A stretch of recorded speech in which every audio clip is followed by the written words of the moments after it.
All right, I think we got the technical difficulties resolved there. Again, welcome to the meeting tonight. We're glad to see you all here. We're looking forward to a great meeting tonight.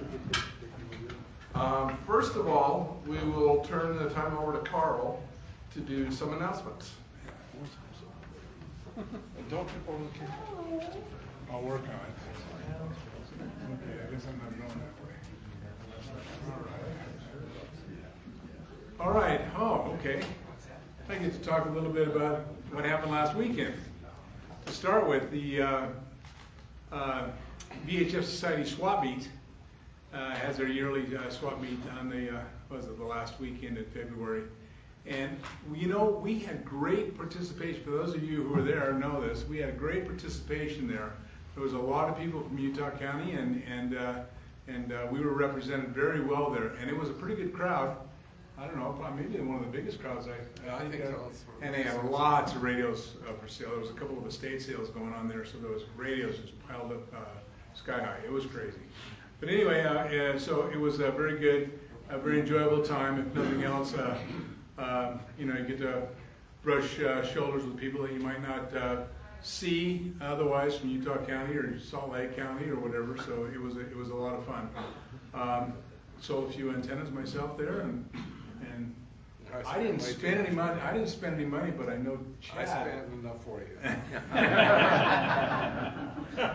But I've already been talking to him on the radio, one of the radios he bought. So anyway, it was a great time. Put it on your calendar for next year. Right now it's the biggest one in the state. I mean, we'd like to be the biggest one in the state, but they do a good job, and they have their meeting. Also, I should have brought it with me. You get the book when you pay your dues with them at the time. You get the repeater book and the intertime maps and the Sinbad maps and all that in that book, which is kind of interesting. Also, I think you noted on the 76ers last night, they got a $160,000 grant to upgrade 4 of those. What do they have? 17 or something repeaters around that they maintain. They got a $160,000 grant to replace 4 of them. So, that's a 2020 version. They got a brand new 2022 version. Anyway, and in the inside, they do this every year. In the inside, they've got the maps of the intertie and the maps of the Sinbad system in them. It's quite useful. So, anyway, yeah, thanks for that. Appreciate it. Didn't even see that it was. Anyway, anybody got any questions on that? I'll just move along here.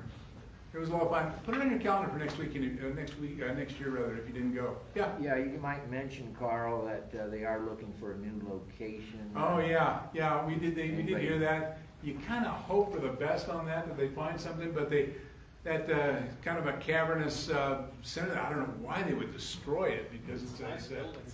A nice building. They pay, I think, $700 for that one-time use, and it's a great location for them and everything else, but they're going to tear it down, and probably whatever they put up or whatever they can rent from them next time probably won't be in their budget. So they're looking for a new facility that they can do that, and it's got to accommodate about 80 tables, and they want it on the Wasatch Front, close to the I-15 corridor. So if anybody knows of anything like that, you might want to funnel that information to Mel, and he would appreciate it. He did put that out there. Maybe in Utah County, somewhere near Lehigh then, huh? Well, you know, we have a nice spot there. We have a nice spot there in Spanish Fork that we've been doing it the last couple of years, but I don't think it would handle that crowd, and I don't think it would handle 80 tables. So, but anyway, and everything's going up. So, you know, the price of everything's going up. But if you Spanish Fork would be good. Huh? That Ponderosa, the Spanish Fork Fairgrounds would be good. Yeah. That's big. That's bigger than what they got now. Yeah. Well, talk to Mel. He's looking for something, and he did mention it and put it out there for public notice, and we'll probably hear more about that as the year goes on. So, but it was good to see everybody out there, and like I say, I noticed the people that were there, and we represented very well. Whoops, I didn't mean to hit the plus button. Maybe the minus button would work.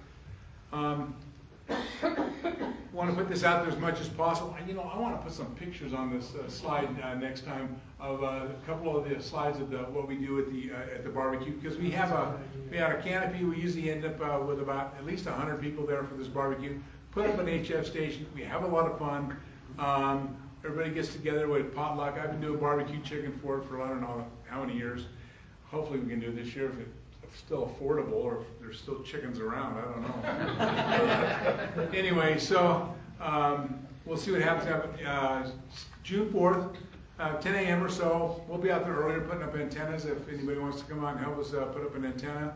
I know G always brings a radio and a canopy out, and we get people on HF that don't normally get on HF and things like that. And we give away some door prizes, and that's how we pay for it, is raffles and stuff there at the event. So anyway, put it on your calendar. I always say don't let some lame family reunion get in your way. Put it on your calendar now. So anyway, that's all I got, Wendy. It's all yours.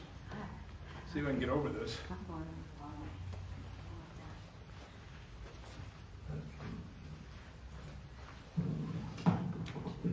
No, Bill, we had this little talk joke, none of that. You think he listens? No. No, he doesn't.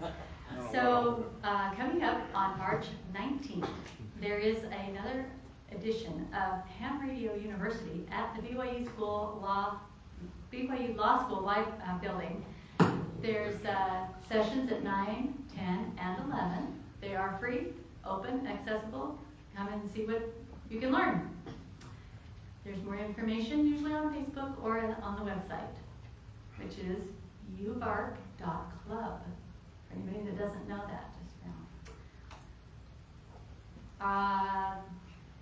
The really exciting news, and always everyone's favorite activity in the summer, is Summer Field Day.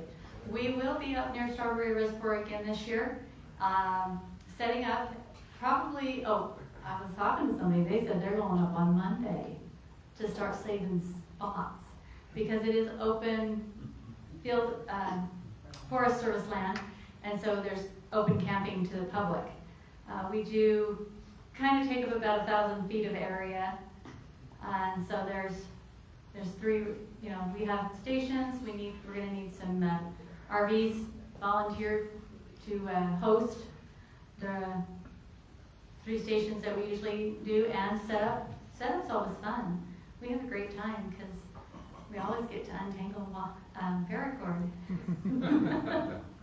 We're getting better at that, right? I get struck by lightning. Shouldn't have touched it. Or you could get struck by lightning. Yeah, that was a real hazard. We had Snowed on. or snowed on. Hail Yeah, on. that year we got snowed on. So yeah, it's a real adventure. Are we not moving down to the next, We'll be near Strawberry. Well- We don't have the exact Talking about the place we GPS looked at last coordinates, time, but we're Yes. working on that. I think so. We're Sharp working Peak on Road. it. Yeah. So the actual contesting time is noon Saturday to noon Sunday, June 25th and 26th. So hope that we will get some more information out to you, so watch for it. Over to you, Noji. Thanks.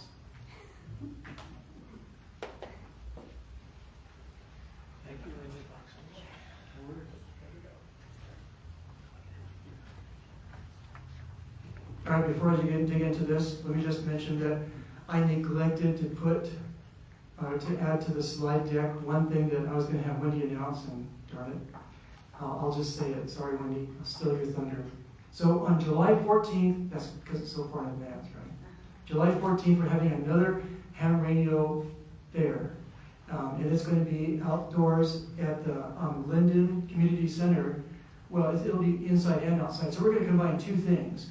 We're going to have tables and things set up inside the community center at Linden for our ham radio fair, and outside we're going to have antennas and such for the Ugly antenna contest. Thank you. Yes, we're going to have an ugly antenna contest, and the ugliest antenna wins. In fact, we're going to give prizes out for the 3 top, the most ugliest antennas. That means, Stan, if you want to bring your ugly antenna, you're welcome to. And Kent, I know you got an ugly antenna. I've seen it. Good. So yeah, bring it. You could be the top prize winner. And the top prize winner, by the way, wins an HF radio. Now, it is a used one, but it's in working order. No, it's not one of mine. But anyway, so yeah, you'll win an HF radio. The other 2 door prizes, or the second and third prizes for that, we have no idea yet. We haven't decided, so still juggling things. But anyway, so Ham Radio Fair on July 14th. and our ugly antenna contest. I'm sorry, I'm going to delay this for one more second, Chad, but could I please have Troy come up? I'm going to have Troy announce one thing, please. Oh, he's a foreigner. Thanks, Noji. He'd asked me if I'd just stand up and let you know a little bit about our club. I'm with the Taylorsville Amateur Radio Club up there in Salt Lake County, and we've been operating for about, I think about 15 years. And so we've got a pretty good group, a lot of people in Taylorsville City, but we do have others that are out in Salt Lake County that join our group, and we have our our weekly net on Monday nights, and we hold a fox hunt the second Saturday of every month, and then we have a testing session that Mickey and Garth puts on the last Monday of every month. And so we've been a pretty active club, and we've enjoyed Noji's come up and helped us with antenna build nights and different things, and for all of your support as well. And anybody have questions? Taylorsville Amateur Radio Club, KT7ARC. Thanks. Thank you very much, Troy. We'd like to highlight a ham radio club every time that we can get together and do that, because we just want to let you know that we're not the only club in town. Well, in this town maybe, but just want to let you know that there are other places out there, and we're all brothers and sisters. We just like to share things like that, except for in field day, then it's blood. Okay. Outside of that, you know, we're chill. The next item, we're going to have Ryan come up, and Ryan, could you give your announcement, please?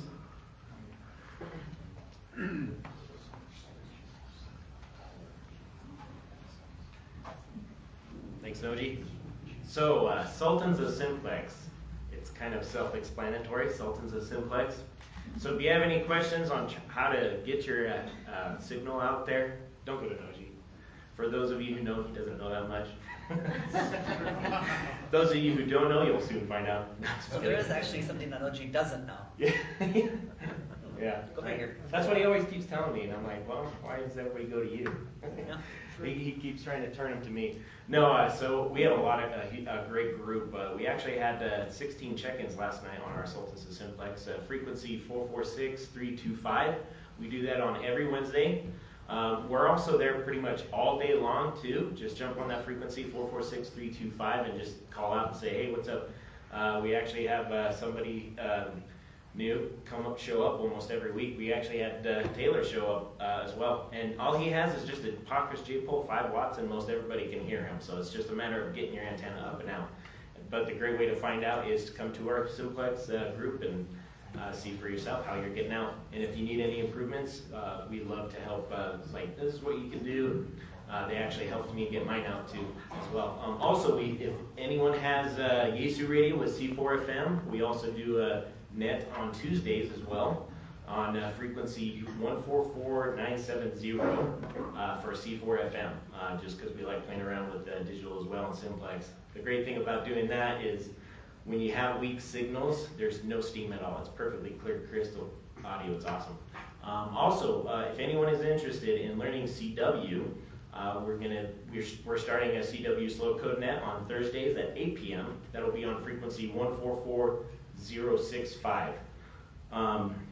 It's great too because we have on our group page, if you look up Sultans of Simplex on Facebook, that group on the files, we will have a download where you can download the script, follow along with the script, and all you need to do is know how to transmit your call sign and the word pass, which are pretty simple words. Other than that, it's actually pretty easy to learn CW. There's apps, programs and stuff. Me and Ron and Ralph back there, K7RL, and he's the one doing it. Was there anything else I missed, Ralph, that you wanted to? No, I don't think so. I just want to let everybody know that I will go as slow as you need me to go. Okay.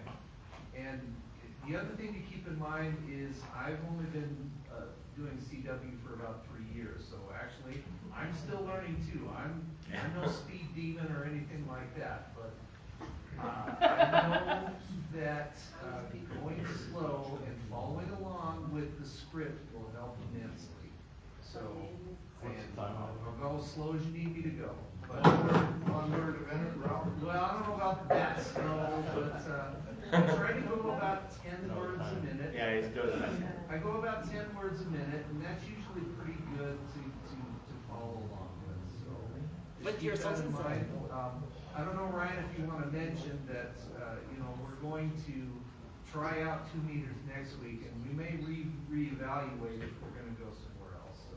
Yeah. We'll talk about that. Yeah. Repeat the time again. Yeah, so all of ours are on 8 o'clock. So C4 FM, Tuesday 8 o'clock, our regular analog FM, Wednesday 8 o'clock, and Thursday is also 8 o'clock for the CW. So all of ours are at 8 o'clock. So CW's on Thursday. Yeah, Thursdays 8 o'clock. 144-065. 2 meters. We won't be doing it today, obviously because of the UVARC meeting, we're here. But next week, join us there. And like Ralph said, there's a chance we might change frequencies if it's not working out. Because what we like to do also is our main simplex frequency, the 446-325, we use as a secondary way to communicate. So Ralph can reach out to you and say, hey Ryan, it's your turn, which he's done a couple times because I wasn't paying attention and I had trouble following along. Yeah, it's not super easy, but yeah. With the Sultans of Simplex, did you have just even like a balcony handheld? Could you participate in your Sultans of Simplex? So CW works on the single sideband, so AM could work. We have the ability to receive on AM, but not on FM. FM, it just sounds really garbly and weird. Yeah, I mean, you could try, see what it does, what it sounds like. Hey, I haven't actually tried. Yeah. One more thing to point out is, after the net, go back to the Sultans of Simplex frequency so we can do a post-mortem. Yes. so to speak.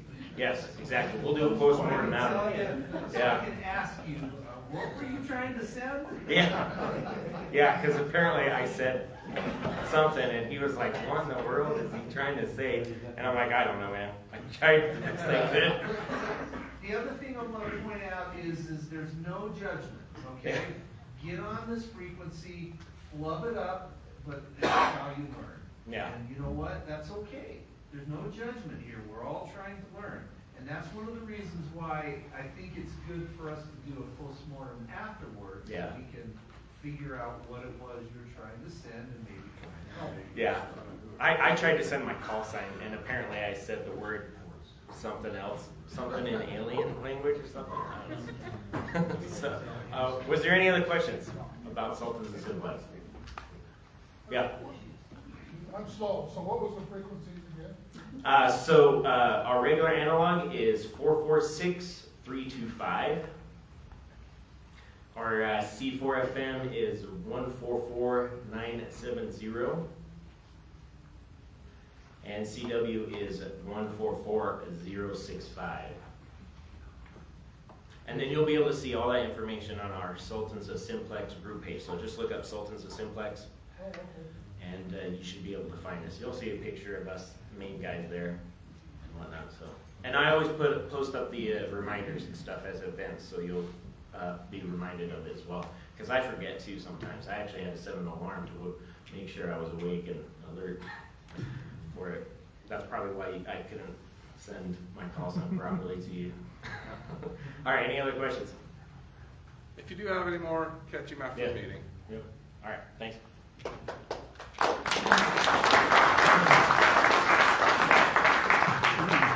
Okay, so there is going to be a luncheon, and Linda's buying, is that right, Linda?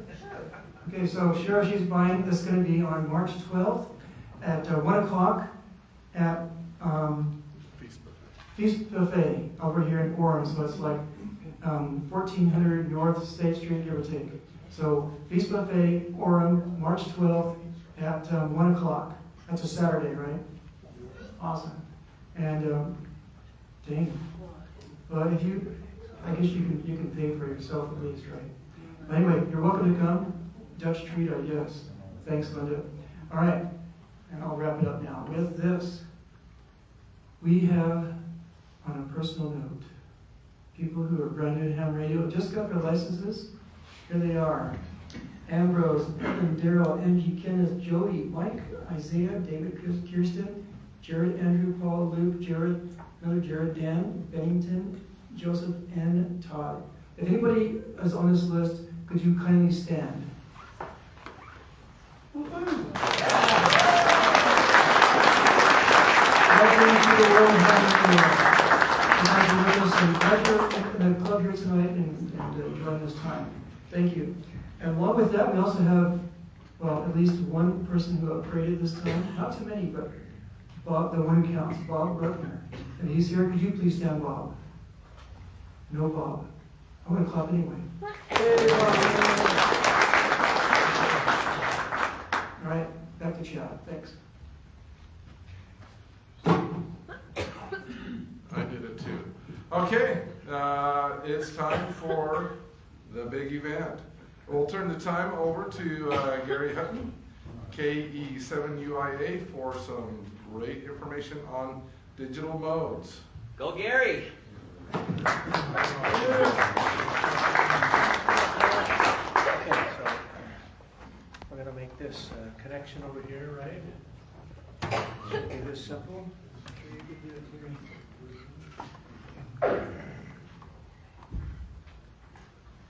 Oh, just pull the adapter You off. went from a video connector to an HDMI. You just changed it on me. Oh, that's what I'm looking for right there.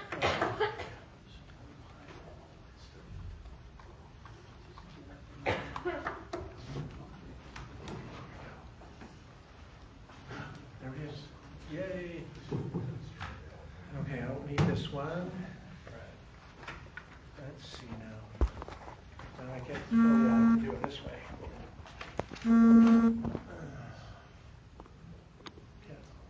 Okay. My name's Gary Hutton. I've been licensed about 15 years. Happy to be here. My home is in North Orem. One of the things I've learned along the way is digital communication. And of course, Noji's introduced this correctly here tonight when he said it's about NBEMS. Does anybody or everybody know what NBEMS stands for? No. Okay, so what I'm going to do here, I'm going to go out to ARRL. Let's see if I can do this.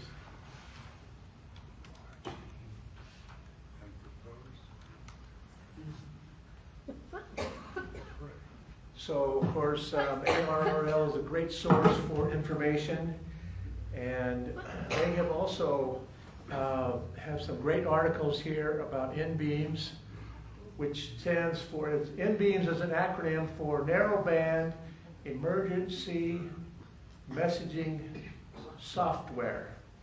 So, or how to send digital information over an analog line. So I'm confident that many of you have seen this before, but I'm also confident that some of you haven't. And so with this mixed audience, I'm going to try to mix the two here. Let's see now. I'm going to carry a chair here, huh?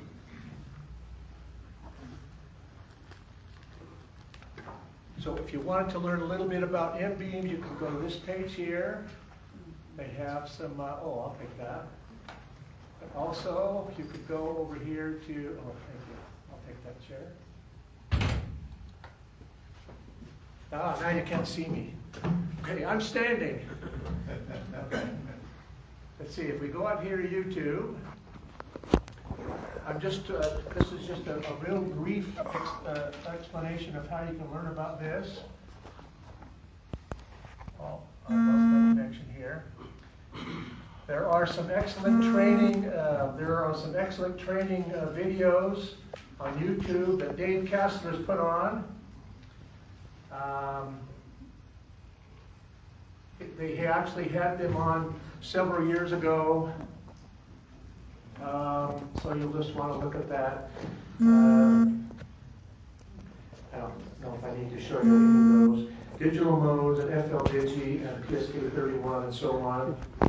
There's also another reference. Oh, you're going to change the camera now because I'm not standing or sitting.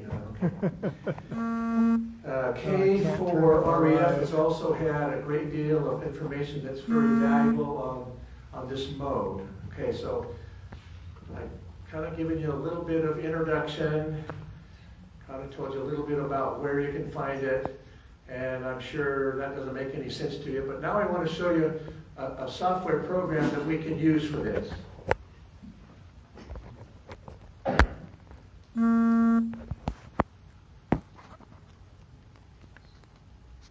Oh, look, I got two of them going. How do I get two of them going? There we go. Let's see how many more I have up there. Okay, there we go. So now we've got past the acronym NBEMS. I want to show you another acronym called FLDIGI. And I have no idea what FLDIGI stands for, but something to do with digital modes. And if you were to go up to Google and type in FLDIGI, you'd come to this developer's page. And basically, it's just his download page.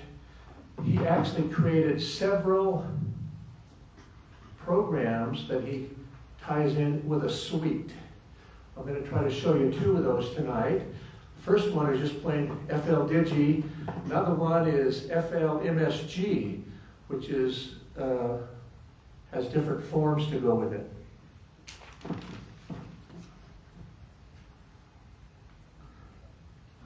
So the first thing I want to do is I want to show you how we can send a message. Come over here. Don't worry about that. Oh, let me get on the camera right here so you can see me. I'm going to come down here and I'm going to say,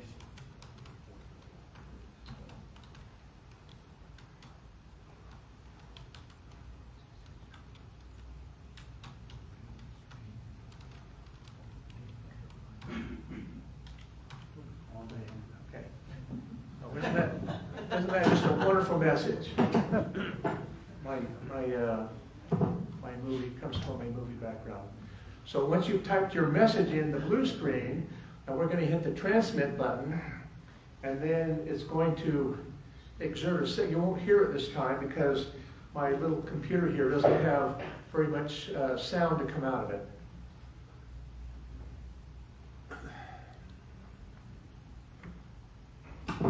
So there's the first part of it. You can see the waterfall there.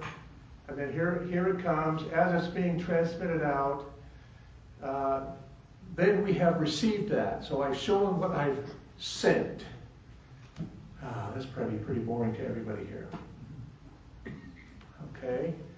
So, kind of like what Noji explained here a little while back, he likes the most simplest form of communication, which is just radio. You know, it's like, hey, I've got a poem I want to read to you. Just say it over the screen. So it kind of doesn't make sense to say a little cute saying like this. But let's say that you are out in a location and you're representing a great big group. And you've got to send a lot of information to net control or to the next station down the line. If you could send it digitally, then you don't have to repeat yourself, or you won't have to say, you know, I didn't catch that third letter, or whatever like that. So this is a method to accomplish that. Okay, so let's get into a little bit thicker message here, okay? Is this using your audio card? Is it using your audio card? Yeah, sound card, yes. It's using your sound card. Oh, I heard the question, am I using my digital sound card? Yes. So the program itself has been, the pointer goes to my sound card on this little computer right here. The sound card isn't really connected to anything. They bring my speaker for that. I will show you that sound here in just a minute. You can see on this button here, this back row, I have programmed to send the current weather report from Salt Lake Airport. So you can see there's a longer type of a message that you could send. You don't have to be on your radio. You can just say, oh, it's kind of cloudy and maybe rain. Well, There's the exact information.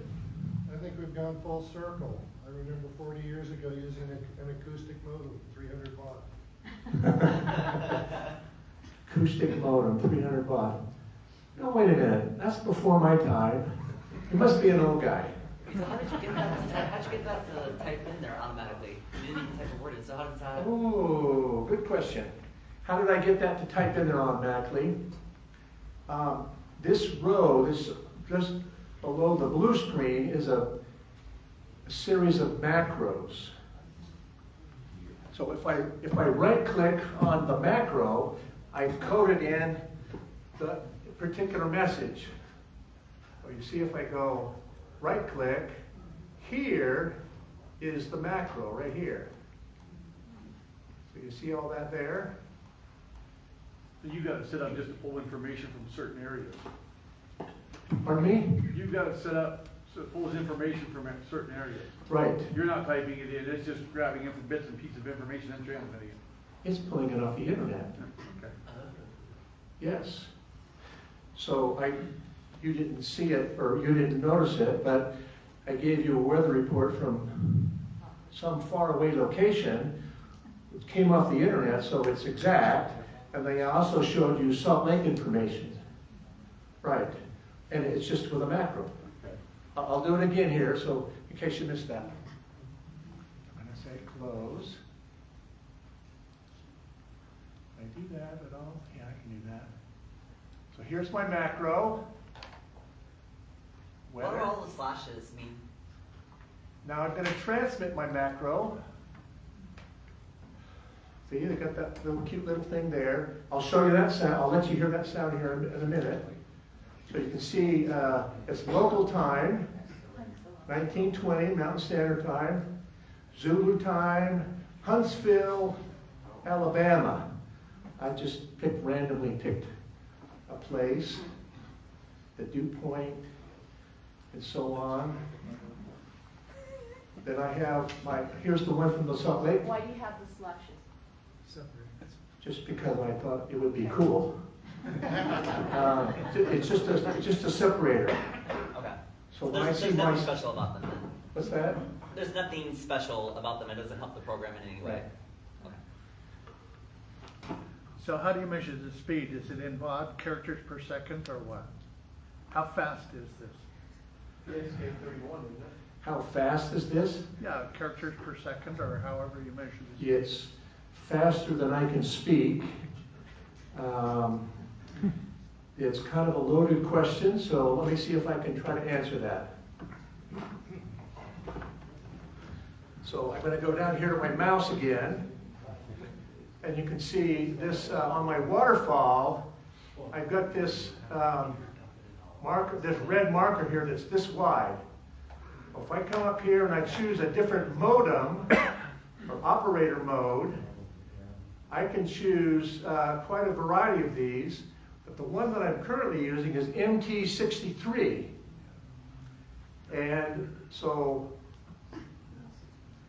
the first one there is the 500 with a short fuse on it.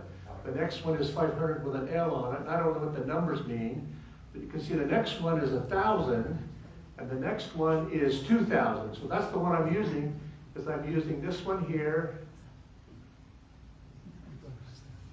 I'm using that one there, and I'm going to show you where you can see it another place. Draw this up here a little bit. And you can see right down here, on the lower left-hand corner, that's the mode that I've chosen. So now if I choose a different mode, which is going to be slower, I can go like this. I can choose this 500S. And you can see that my bandwidth is that much narrower, which means, so I got a trade-off between my width, which is going to go faster, or my narrowness, but it's going to take longer to go. I don't know exactly how to tell you the exact baud rates. I'm sure that's in the spec somewhere, but there's trade-offs on all of these. On VHF and UHF, the MT63L is good because it uses a wide area. And I'm going to compare this to, okay, you talked about the 300 baud modem. That's a serial connection, right? It was acoustic. I'm going to call it a serial connection, which means you're going to have two wires. One wire sends, and the other one receives, and it says, okay, did you get it? Send the next one. Did you get it? Send the next one, or whatever. Parallel, like when we printed to the parallel printer, it sent 12 signals down the line all at the same time. So it was much faster. So the advantage with amateur radio is we're not limited to the wires, whether it's 2 wires or 4 wires. We can do it with a variety of signals.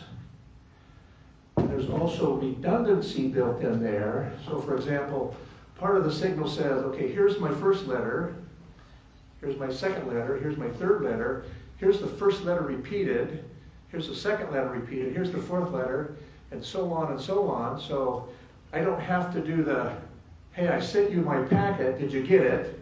Okay, send the next packet. I don't have to do any of that handshaking. So PSK 31 that we use at Winterfield Day is 31.25 baud. So that's about 50 words a minute. However, you can do it across a pretty weak signal. So the faster you go, the better the quality of the signal has to be. The slower you go, the lower signal you can have. So it's got redundancy built in, but it doesn't do error correction? That is there, forward error correction. It does its own error correction. Are we still talking about NBEMS? Yes. That's what you just did? Yes. Okay. Yeah. So So sure. it just uses different modems? Narrowband emergency service, messaging service, I guess we could call it narrow, but you see I've chosen the PSK 31, and you see how narrow it is? Well, there isn't much error correction in there, but PSK 32 worked. PSK 31 does work, because it has error correction built in also, didn't you say? But the one that works good for, well, see now in a minute here I'm going to try to show you what it sounds like. And I'm going to do it with my microphone from the I'm going to do it from the microphone somewhere. And the microphone has to pick up the exact sound. But also if somebody coughs in the background, microphone picks up that also.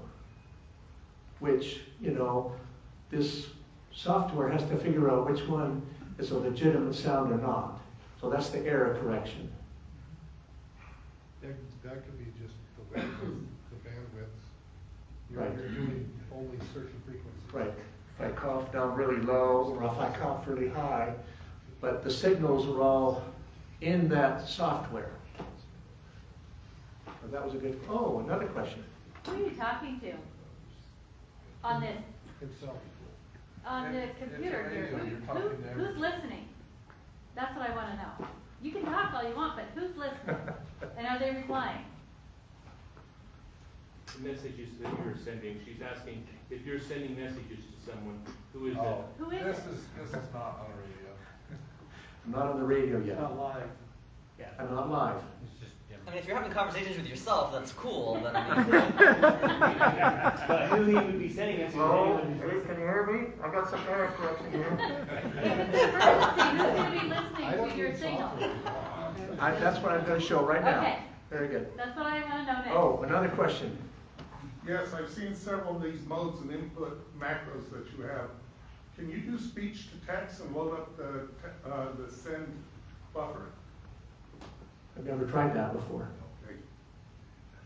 I know, I've heard of people doing it, but I've never read it. So I know of people that, you know, like blind operators that, you know, can't read the screen or whatever. They will have additional programs that will do that. Right. But it's not built into the software. It would be an add-on. It's my PS. where's my MT63? Oh my goodness, I can't see that thing. Up. Oh, there's MT63. There. Go there, thank you. Gonna go there. Okay. So, I'm gonna talk about how to send and receive. So, one thing you do is you use the software, and then you talk to yourself. Okay, that's all we're doing. That's all we've done so far. So, my wife tolerates me. And she said one day, she said, I want a computer on my desk, but I don't want to have any wires. I said, great. So I put this computer on her desk, and I didn't give her a keyboard, I didn't give her a mouse, I didn't plug it in. I said, there's the computer. Now, what do you not want to work? And she looked at me like, what? That's a little sarcasm there. Because everything you need has to have a wire. And she hates wires. And this setup right here, I agree with her. Look at all this stuff. I got wires coming from all over the place. So, I got it right here. So this is my transmitting station right here, my Chromebook. And I'm going to pretend like I'm on top of the hill. I'm in a little I'm in a church shack or something, and I have a lot of information to pass along. And this is my transmitting device. Net control, he's down there, you know, every once in a while he has to wake up and say, oh, I got another message coming in. And he's got all these wires sticking around here. Okay? So now I'm going to show you how to send. So this is just my receiving station. And now that I think about it, I don't have a microphone on that. So let's see if I can get a microphone. Let's see if this will work or not. No, I don't want to do that. Yeah. Okay, so I'll tell you what. If you have a handheld tonight, would you turn your radio on, and would you turn to 146.52 simplex? So how are you running FL Digi on your Chromebook? Just like that. So there's an app for it? I installed it there. There's an app for it then? See, this is what I was afraid of. I got one question, I'm starting to answer it, then I get the second question. On this fellow's webpage, he has the software for Windows, a Mac, Linux, and Android. Okay. So on my phone, I installed the Android version. On my Chromebook, I installed the Android version. So that's how I'm doing it on my Chromebook, because I installed the Android version. Yeah, last time I looked, there wasn't an Android version, so that's good. It's there, because I got it. It's been there for a long time. I've been running on my phone for years. Whoa! So it's been there for a long, long time. Okay, so here we go. Here we go with simplex. So do I have a few radios that are on and What frequency listen to this? again? What? 2 meter call. It's just a simplex frequency. If you turn your radio to 146.52, and I'm going to transmit on my radio, and you are going to be the receiver. Let's see here now. Let's go to, this one's going to be on. Yep, that's going to be on. This is going to be templates. This is going to be this one. This is going to be this one. Do they call it something else on the Android? Because I can't seem to find it. So the Android one is called, It's not in Play Store. called ANDFL message.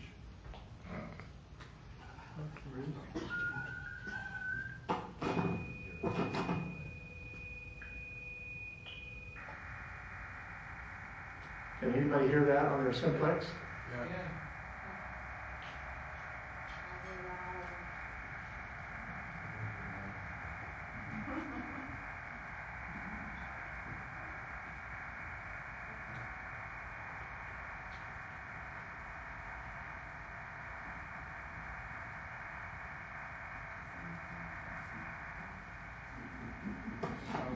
I think it's half an hour, 20 minutes. So did that answer your question? How do I send it? Or how do I not talk to myself? Okay, what was the message I sent? James, what was the message I sent? I don't know, my radio was having problems receiving, so. Should I try to send it again? Yeah, let me just come up there, it'll be quicker. My radio is So, some people will come along and they'll have an interface box, signal link. Okay, so let's go like this. And I'm gonna go. Are you doing MT63? Yes. 2000? Uh-huh. No? Or And I'm gonna go here, and I'm gonna go here. I'm gonna send it again. I'm gonna send it on, he's gonna hear it from my speaker, but you're gonna hear it over the radio.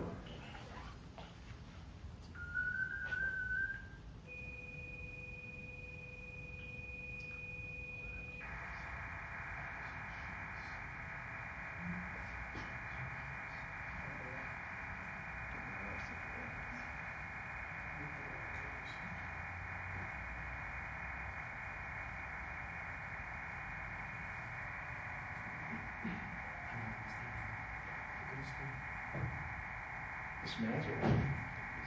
It's magic.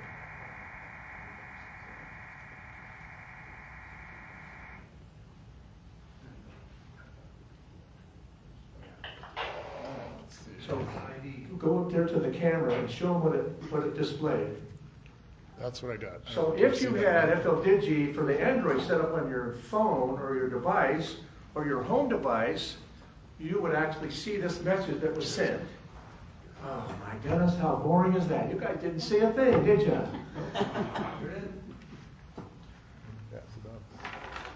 Let's see, so Jerry wants painkillers, acetaminophen, ibuprofen, antihistamines, antidiarrheals. Did I keep reading this, Gary? Laxatives, antacids. You're in trouble, dude. You did that exactly correct. You did that exactly correct. I just read what you said. Okay, now let me explain this message. See, now I'm at a first aid station. Right. And I'm running out of supplies. And my only mode of communication is my HT. And I got a whole bunch of medications I need. You want to describe, you want to spell all these things over the radio? Okay, so read the first couple of them again. It says first aid station, hospitals, administrator supplies, Gary Hutton, K7, UIA, supplies needed, painkillers, acetaminophen, ibuprofen, antihistamines, antidiarrhea, laxatives, antacids, antibiotic ointment, hydrogen peroxide. So I needed all those things just for my aid station. So this is a convenient way to get that message across. Now, and Andy's got it written down right in front of him. And he doesn't want someone to speak it to him. He wants to print that out, is what he wants. So he can give it to the hospital guys and then they can print that out.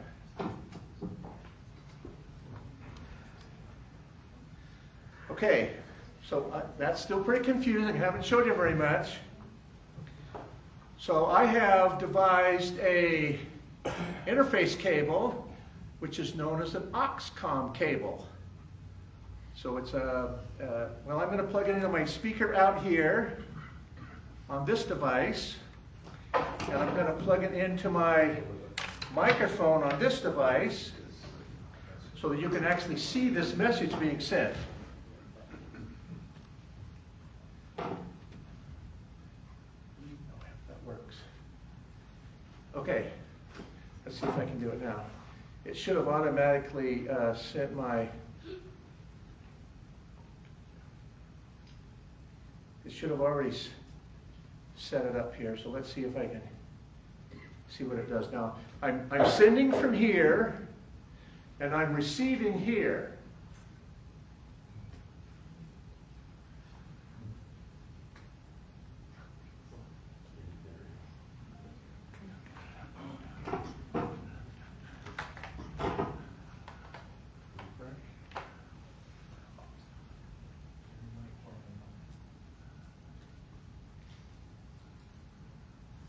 That's not the one. This is the one here. Excuse me. Sound settings.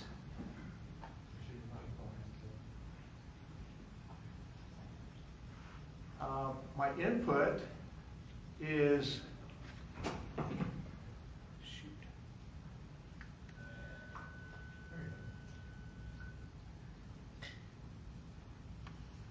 Shucks.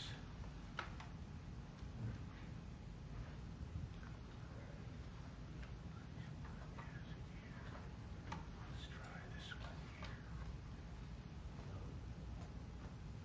Okay, there we go, there we go. Okay. I've changed my, thank you. This is the thing I've been worried about for weeks now. How am I going to demonstrate this?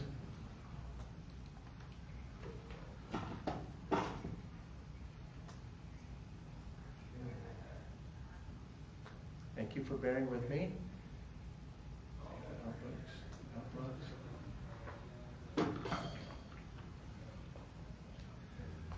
Okay, so that little blurby thing says to change it to MT63. I don't know what that is. And here comes the message. Now, there's going to be a little magic here, so you got to watch close. The screens are going to jump around here, and it's going to say, what was all of that? But this is exactly what James Brown was seeing on his phone. One of the companion programs in this suite is a program called FL Message. And FL Message has different forms that you can use to populate and then send it's more organized. Okay, so you didn't see what happened there, but first of all, the FL Message program opened up, and then I saved the file, and then my browser opened up. And I've done all this with, the settings and everything. So this document right here is ready to print. So I'm going to print this.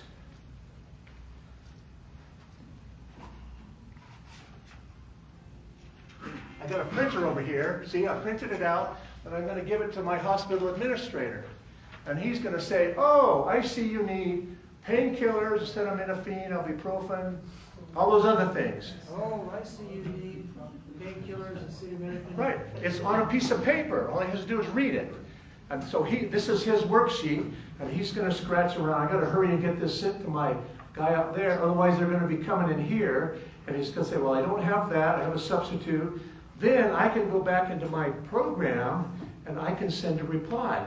Message received. Here comes the stuff. Okay. Let me demonstrate here. I went too fast. I'm going to minimize this one. So the first thing this program did is it opened up FL Message right here. Here is, let's see, message. There's my message. I typed that message into the box, and then I said, just send it automatically. And I did it from my portable station here, and I did it with my handheld radio, and the receiving station next to the hospital administrator said, oh, I got it. Oh, I got it. And he's going to say, you can't have that stuff, or here it comes. Okay? So here's another one. Now let's just say that you are, I was on an activity once, and they had a bus. And the bus was, they were transporting patients to the hospital. And the hospital said, no, I don't want any of those patients. I want to know who they are and what's their problem. So before, this bus is sitting here, there's people bleeding now, they're dying, they're in shock all over the place. And the hospital says, don't send them here until I know who they are and what their problem is. And do you want to transmit all that information over your HT? So here's a good example of something that you can use. Okay, so I'm going to send this again, and you watch. It'll open up my message form. It'll save the file, and then my browser will come up. with the file of what I just sent. So I'm going to go like this. So the person on the other side has to be listening, and they have to have the application as well, to put their radio next to it to track. Thank you, that's a good question. Yeah. I don't know if I explained that very well, but this is my, this is Noji's, this is my hospital administrator's place. Yeah. He has this yellow and blue screen, and he can either listen with his HT, or he can use some sort of an interface cable or whatever he's got. So here comes the message. The beauty of this is that you don't have to have a TNC, a modem, all those things. You can literally do it with your HT and your phone, right? I mean, I can do this in the field with my HT and my cell phone. And my phone. Transmit. Yep. And no internet. Or receive. And I don't need the internet. Yep. Your narrow FM has a certain bandwidth that it transmits. This is using a very small subset of that. Can you send stuff in parallel at different chunks of that bandwidth? You mean like more messages than one? Yeah. I don't think so. Okay. I think he's kind of thinking like, you know how FT8, you're on a single frequency, but you have various tones, different tones, and so that fluctuates where you are on the band. But that might be what he's kind of thinking. Yeah, the software is not built to do that.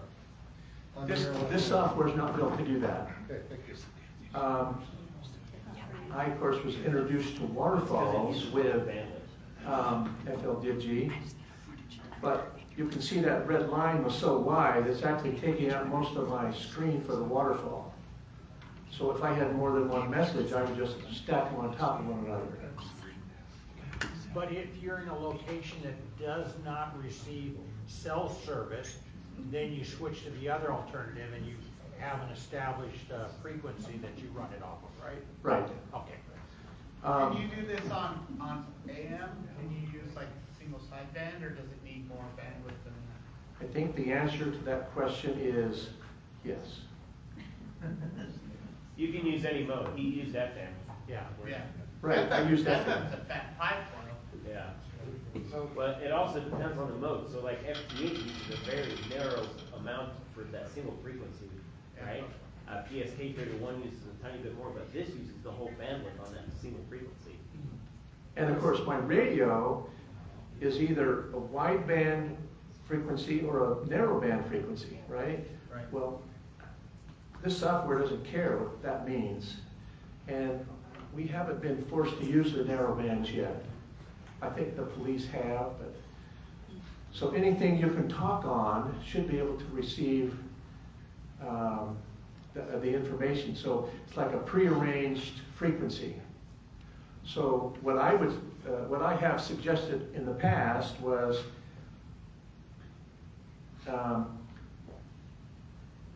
get on a repeater. Hey, I got a message to send you, but I'm going to use this simplex frequency here, or I'm going to use this repeater here.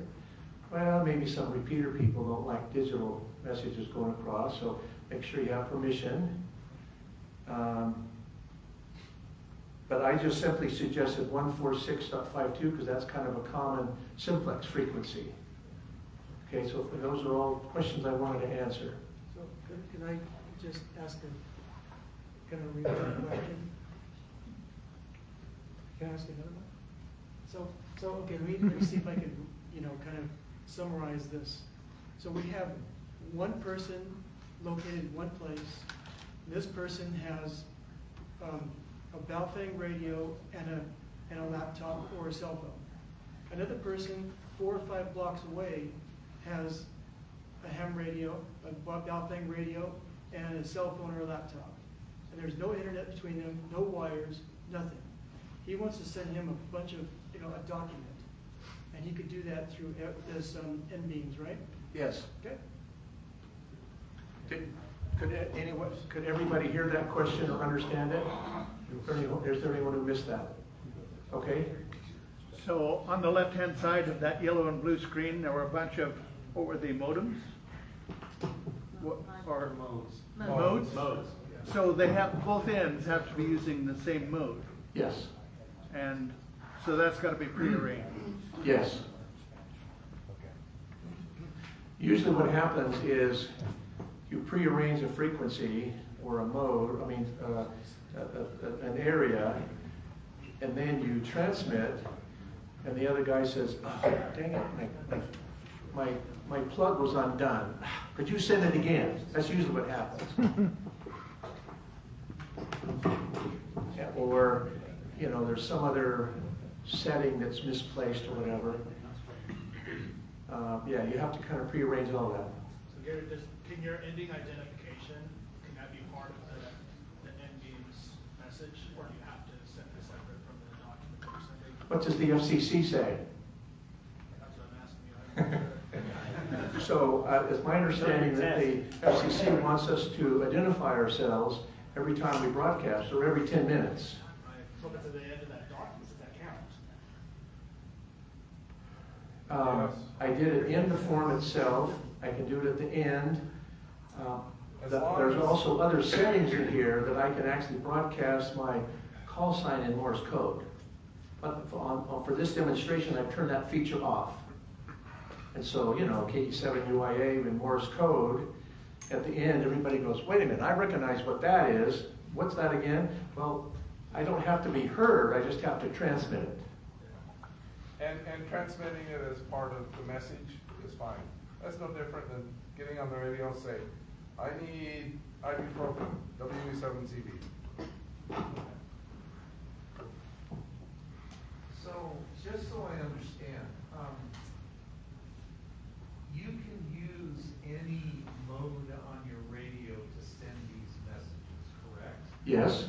Okay, so if you needed to send this list or whatever it is, and you're in California and you need to get it to somebody on the East Coast, you can do it via HF on whatever mode you have available to you, correct? Yes. It could be that FLDigi was made for that type of communication. But for me, I think smaller than that. I don't think big. I think Utah County. I think an emergency setup. I think, hey, I'm helping this group out, and they need some information right now. And it's a lot of it. So I'm just thinking UHF, VHF, FM. But yes, it'll work on a single sideband and all kinds of things. So, just a side note to that, all digital communications on any HF band is always done on upper sideband. Even if it's down on 40 and 80 where you would normally go to lower sideband, all digital is done on upper sideband. So if you want somebody to hear you, that's where you go. You can do it anywhere you want, but they're all going to be listening on upper sideband. Does any of the software have the ability to recognize the mode that's being used? Yes. Yes. So if you were sending out a message and you were just, another person could be scanning for that, their program would recognize that you're in whichever mode. And looking at the waterfall, it's really easy to recognize a mode just visually. After you do it for a while, oh, that's an FT8 signal, that's a PSK31 signal. They all have very definitive visual characteristics on the waterfall. Is there something resembling a generic preamble? Hey, hold on. It's kind of the same question. And I've already showed it to you twice, but you missed it. So I'm going to show you again, and I'm going to go really slow so you can see that.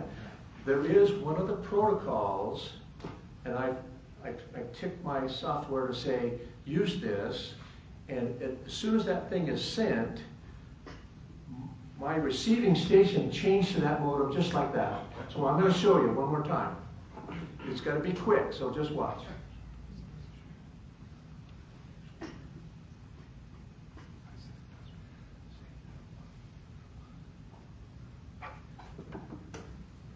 Okay, so look in the, see that one right there? And then you see, you can't see it there, but there were, it was about this wide, and there was kind of a deep thing. that's the message. That's kind of a universal, hey, this is the mode I'm using. I'm sorry, some people call it mode, some people call it a modem. But it's the algorithms that they use so they can talk back and forth.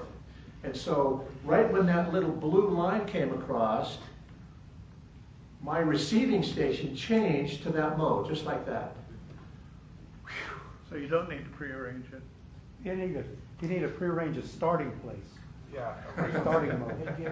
And then- You guys wait. You guys will try this, and you'll try this, and you'll try this, and you'll try this, and you'll say, wait a minute. Let's start with a prearranged starting place and see if we can talk again. And then the sender can change the mode. You guys are wonderful. You have asked all the questions I wanted to talk about. Thank you very much.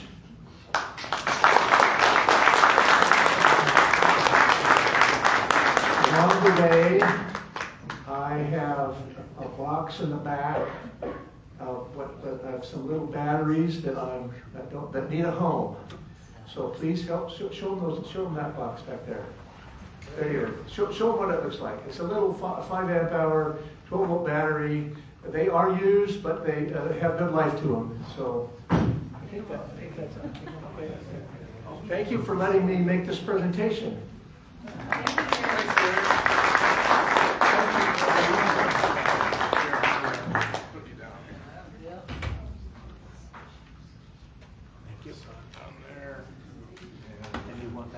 Yes, you want that one there? I don't know if this is going to come back up or not. It's probably shut off. It is shut off, so we will turn the time over to Brent to do door prizes, the part you're looking for. Okay, so can everyone hear me in the back? Yes. Okay, my voice carries, so if I can get away without using the mic, that would be... Okay, you can't. Okay, that's perfect. That's actually what I wanted.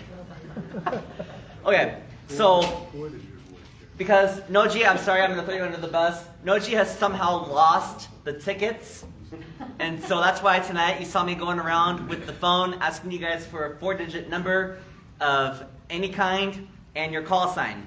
So I found this cool little app on my phone that is a wheel. It will randomly choose someone, and then that person will be able to come up and select the door prize. Believe that? What's that? Wait, what was that? Right? Dylan raises up his on that? Yeah. You did Yeah. a pre-program it for yourself?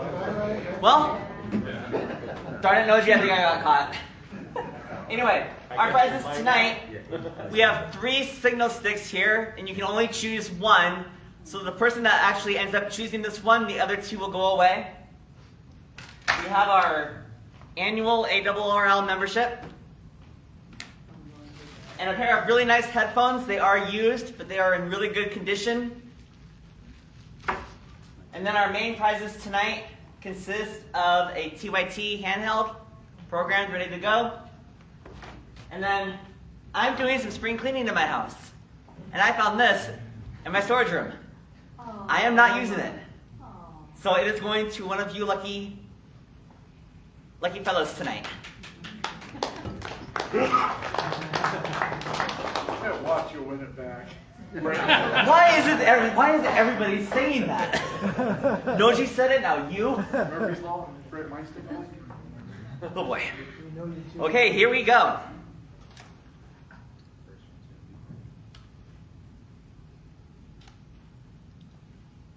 Okay, our winner is 4242, WB6KIT.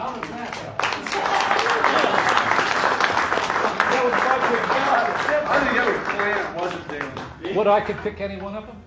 Except for the 2 main prizes. So so the headphones. He was the planted audience. We do. There, look at brother. Hold it up, hold it up.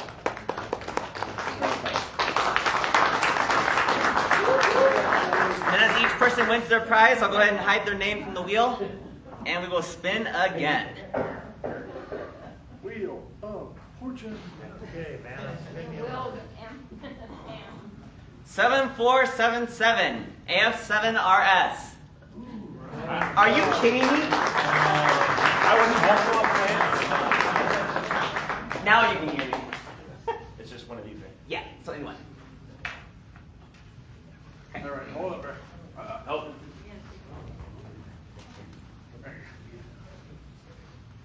Okay, so we still have the flashlight and the membership. Okay, we're gonna hide that slice. Here we go.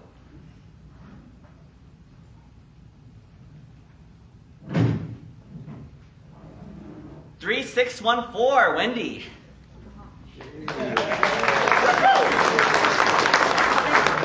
Sign of the apocalypse. Wendy actually won. Yay!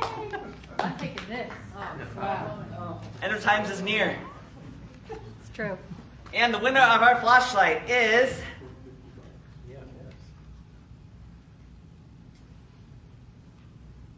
Well, it's not me, it's not you, it's not Chad, and it's not Noji. It's 7274, KP7WMW.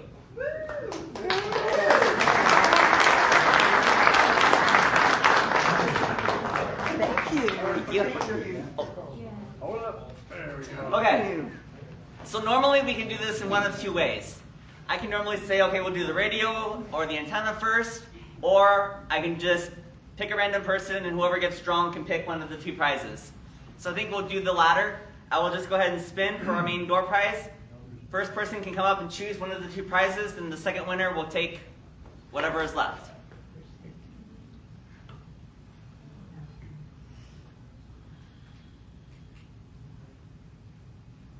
One, 2, 3, 4, W7KLA.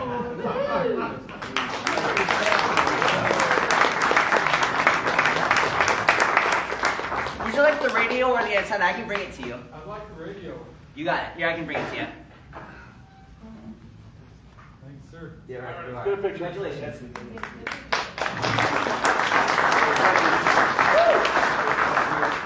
Okay. I swear on my life, if my name comes up on this wheel, I'm going to scream. You scream anyway.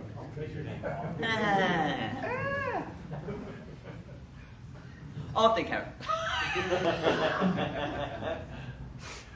It's Chad. W7373 WE7CB. I've got a bunch of those already. Give it away again.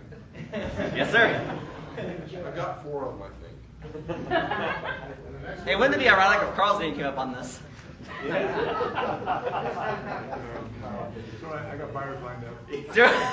0410 KI7SIC.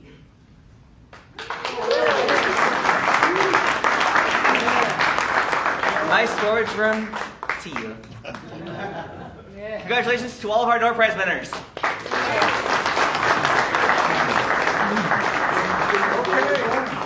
That wraps up another meeting for this month. Glad you all came out. Thanks for our great presenter, Gary, and the information he gave us. I enjoyed that a lot.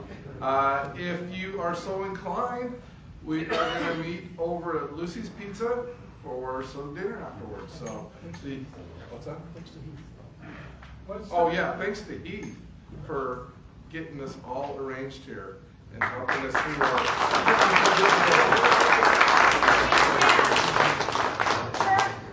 training is on the 19th of March. Turf training, 19th of Indoor March. training. No, the 12th. 19th. Change to the 12th. Oh, that's changed to the 12th? Yes. It's a Saturday. Saturday. Oh. When did they change it? A couple of days after the Saturday that we said. For turf indoor training? I got an email from Yeah. Thanks everybody. Please help put up the chairs.